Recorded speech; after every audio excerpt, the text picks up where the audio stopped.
Terrible, ain't it? Oh, he's a bundle of joy, such a bundle of joy.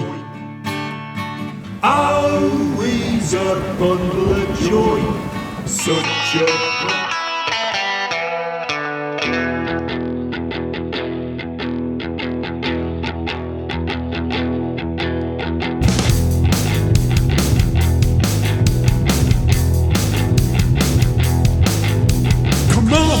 People, let's move it and groove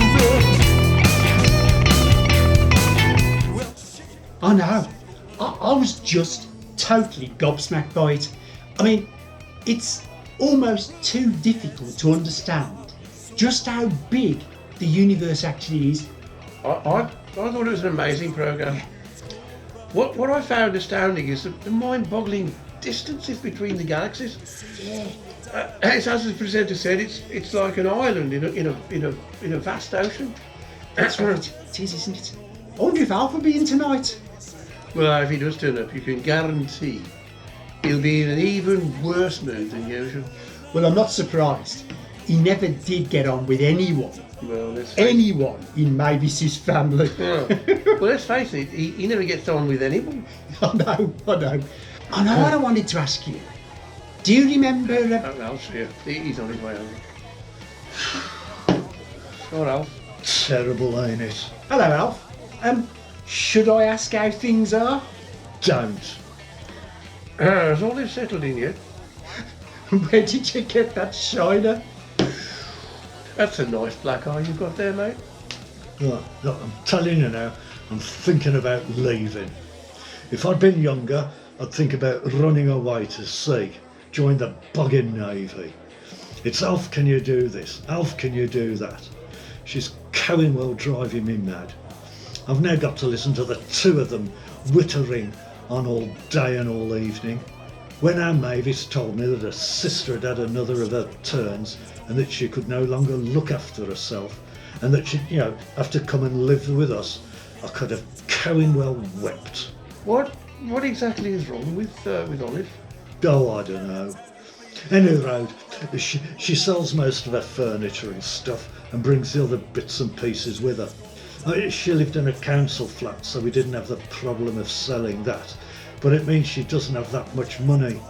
She only has a sickness benefit coming in.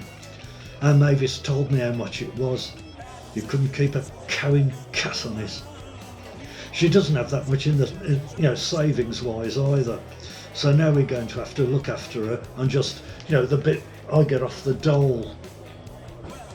And we've had to have that bogging chairlift put in for her so she can go upstairs to bed. Cowing thing. Broke down a couple of days ago, probably because of the weight of Olive. I swear she's got even bigger than the last time I saw her. The damn chair, it stopped halfway up the stairs. We couldn't get it to go. We had a hell of a job getting our Olive out of the cowing thing and getting her up the rest of the stairs. Almost give myself a bloody hernia. Anyhow, when I got up the following morning, I came downstairs and I caught my leg on the side of the bogging thing. I thought I was going to go arse over tit. I managed to stop myself from falling, but my momentum took me face first straight into the wall at the bottom of the cowing stairs. I thought I'd smash every bone in the bogging head, and I've bruised all my arm and all down this side of my body. I mean, it now means that Olive's trapped upstairs until the bloke comes tomorrow to mend the cowing thing. Well, that must be difficult. Look, I mean, of course, this means that you have to keep running up and down the stairs after her. All I get is, Alf, can you make me a cup of tea? Or, Alf, run down to the shops and get me a couple of packets of custard creams. Or, Alf, bring me up that magazine I left on the coffee table. Or, Alf, can you fetch me cardigan out of the bathroom? Any road. I've also had to get a bloke in to put a ramp outside the front door so as to get a wheelchair into the house because of the steps. Do you know how much he charged me for doing that? Cowing cowboy. And another thing, I went to take her up her breakfast yesterday morning, and she asked me to empty the jerry under the bed. I was so busy watching her stuffing toast into her mouth that I never noticed what I was doing until my boggin hand went wet. It's not cowing funny, you know. No, terrible. That piss pot was full. Also, it's almost a colliery or pint, and it cowing stank.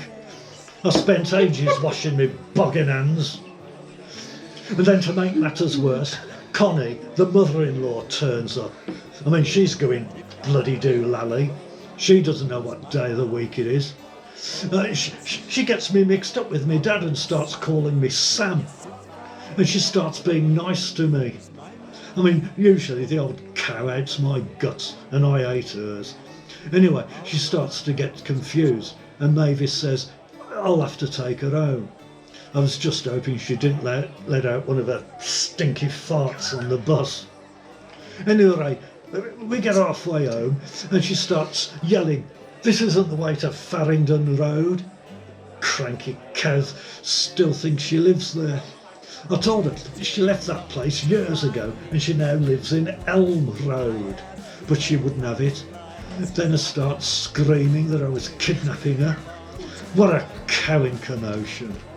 She called me a filthy pervert and starts hitting me with her handbag. Of course, by now the bus has stopped and the driver's called the police. She starts screaming that I probably want to rape her. I wouldn't touch the cowing old bag with a barge pole. Anyway, the cops turn up. They put me in one car and the old bag in the other while they try and sort things out like. I mean, they phone out Mavis and she clears everything up. I mean, just before they took her home, I heard her shout to one of the officers, "What's Alf doing in that police car? Is the bastard on his way back to prison again? I'm telling you now, I've just about had a cow enough of that." Oh. Dear. Oh, he's a bundle of joy, such a bundle of joy. Oh, he's a bundle of joy, such a bundle of joy. Oh, he's a bundle of joy, such a bundle of joy. Oh, he's a bundle of joy.